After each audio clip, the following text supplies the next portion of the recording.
Assalamualaikum warahmatullahi wabarakatuh. Perkenalkan, nama saya Sahabat Imani Al-Fikri dari kelas 1143 absen 27. Pada kesempatan kali ini saya akan mempresentasikan tentang penerapan sistem LandRent masa refresh di Indonesia. Nah, sebelum masuk kepada pembahasan LandRent sistem, kita akan menjelaskan siapa sih Thomas Raffles itu.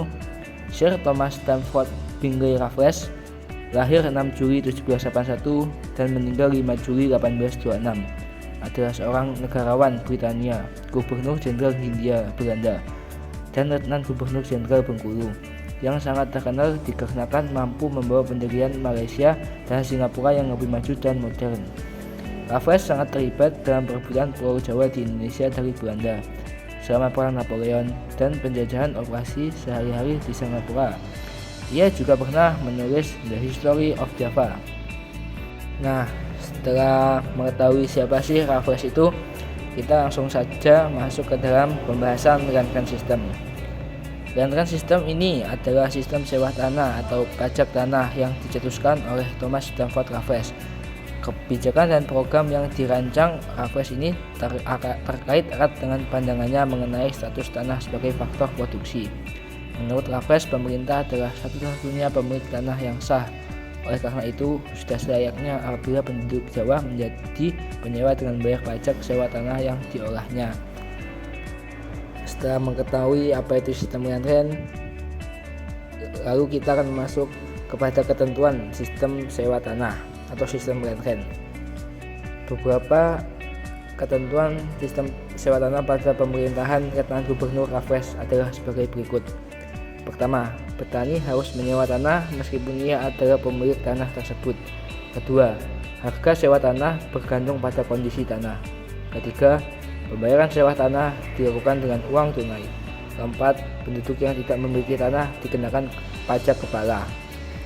Nah, setelah kita mengetahui ketentuan-ketentuan dari sistem sewa tanah atau sistem LandRent, kita akan beralih ke pelaksanaannya. Pelaksanaan LandRent sistem seharusnya mengharuskan pajak dipungut secara perorangan, tetapi karena kesulitan teknis kemudian dipungut per desa. Jumlah pungutannya disesuaikan dengan jenis dan produktivitas tanah. Hasil sawah kelas 1 dibebani pajak 50%. Kelas 2 40% dan kelas 3 33%. Sementara untuk tegalan kelas 1 40%, kelas 2 33% dan kelas 3 25%. Beban pajak ini tentu saja sangat memberatkan rakyat. Pajak yang dibayarkan diharapkan berupa uang, tetapi jika tetap terpaksa maka boleh dibayar dengan barang, misalnya beras. Pajak yang dibayar dengan uang diserahkan ke kepala desa untuk kemudian disetorkan ke kantor residen. Sedangkan pajak yang berupa beras dikirim ke kantor residen setempat oleh yang bersangkutan atas biaya sendiri. Hal ini dimaksudkan untuk mengurangi ulah pimpinan setempat yang sering memotong penyerahan hasil panen. Lalu setelah pelaksanaan sistem LandRent, tersedialah kegagalan pada sistem LandRent atau sistem sewa tanah. Pelaksanaan sistem sewa tanah diharapkan dapat lebih mengembangkan sistem ekonomi di Hindia Belanda. Namun dalam pelaksanaannya terdapat berbagai kendala yang menyebabkan pemerintah Inggris tidak mendapatkan keuntungan, berarti sementara rakyat tetap menderita.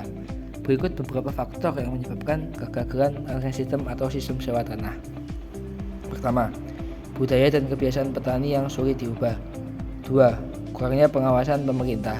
3. Peran kepala desa dan bupati lebih kuat daripada asisten residen yang berasal dari orang-orang Eropa. 4. Raffles sulit melepaskan kultur sebagai penjajah. 5. Kerja rodi, perbudakan, dan monopoli masih dilaksanakan. Nah, jadi kalian sudah tahu kan apa itu sistem LandRent dan beserta pelaksanaan juga ketentuannya. Mungkin cukup sekian presentasi dari saya. Kurang lebihnya mohon maaf apabila jika ada kesalahan kata. Wabillahi taufiq wal hidayah. Wassalamualaikum warahmatullahi wabarakatuh.